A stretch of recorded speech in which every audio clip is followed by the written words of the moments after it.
شعب يبحث عن السعادة والفرح بشتى الوسائل وكافة الطرق. شاهد لحظة وصول المنتخب اليمني للناشئين إلى محافظة إب.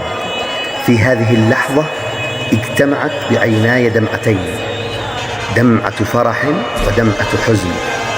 دمعة فرح بوصول المنتخب الذي وحد جميع اليمنيين وجعلهم كلمة واحدة، ودمعة حزن لحال هذا الشعب الصبور المكافح، فمهما كانت أحزانه وآلامه وظروفه إلا أنه يخرج ويحتفل ويتراقص ويفتح الأهازيج والأناشيد.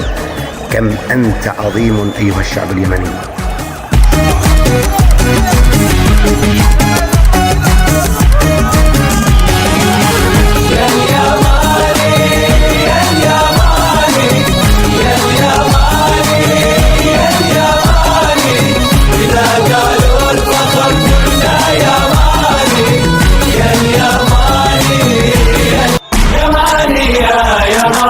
يا يماني